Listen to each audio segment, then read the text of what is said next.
We begin this afternoon with a story which has captivated the American mind for decades: the assassination of President John F. Kennedy on November 22nd, 1963. It was a traumatic moment in history for anyone alive at the time, and questions surrounding his assassination have kept the mystery alive for those of us who came after. This week, President Donald Trump announced he will not block the release of the JFK assassination files, declaring on Twitter, quote, "Subject to the receipt of further information, I will be allowing, as president, the long-blocked and classified JFK files to be opened," meaning this Thursday it is possible thousands of documents relating to the assassination could be released. But are the files complete? I posed that question to the Honorable John Tunheim, judge of the U.S. District Court for the District of Minnesota, who served as chairman of the Assassination Review Board, which compiled documents relating to the assassination in the 1990s. Take a listen.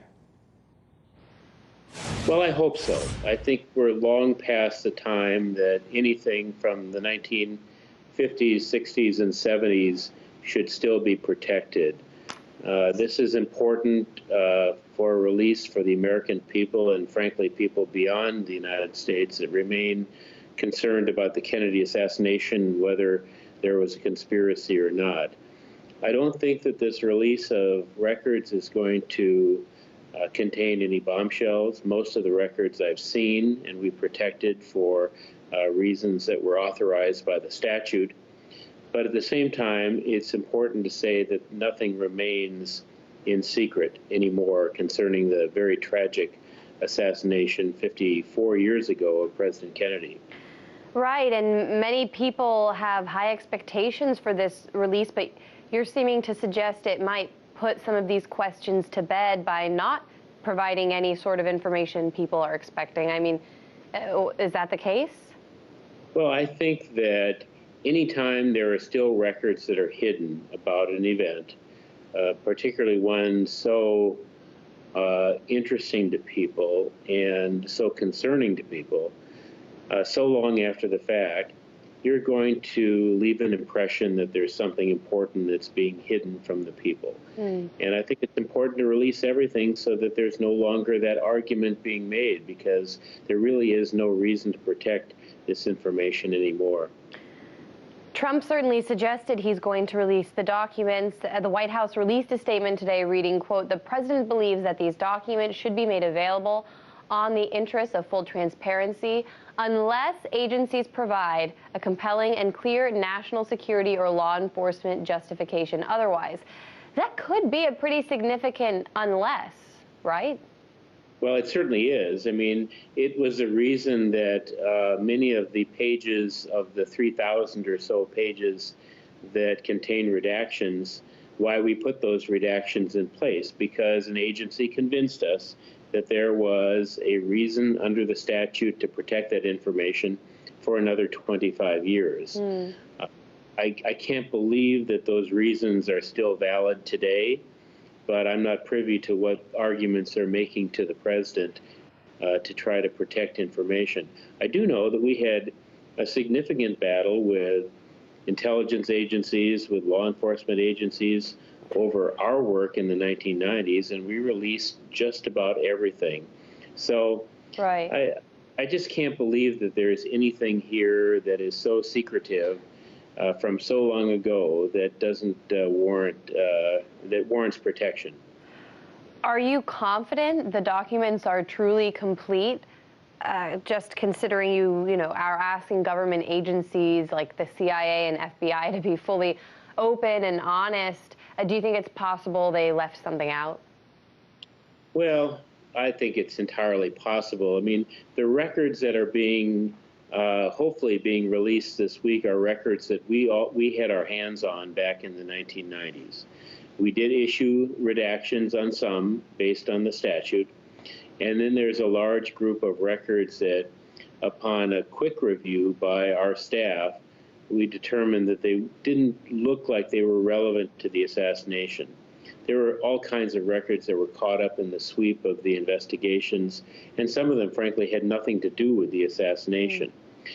So that group is also ready to be released this week. That's about 30,000 pages, as near as I can tell, of records that we thought were not particularly relevant.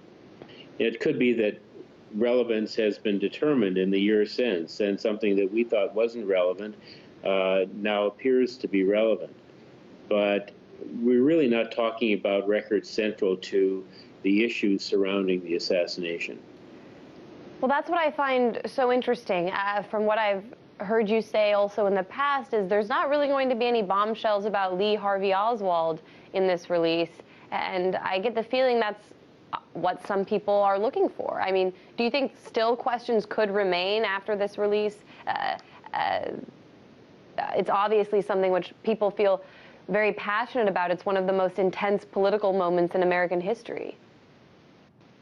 Well, certainly, I think there's always going to be questions, but I do think that it's important for the American people and for people everywhere in the world, actually, that all the government files have been released, and there are no further redactions in the government files. Now, that doesn't account for files that may have been destroyed years ago, long before we took office. There were some files destroyed after we began our work, but we found identical copies of them, so nothing was destroyed during the 1990s.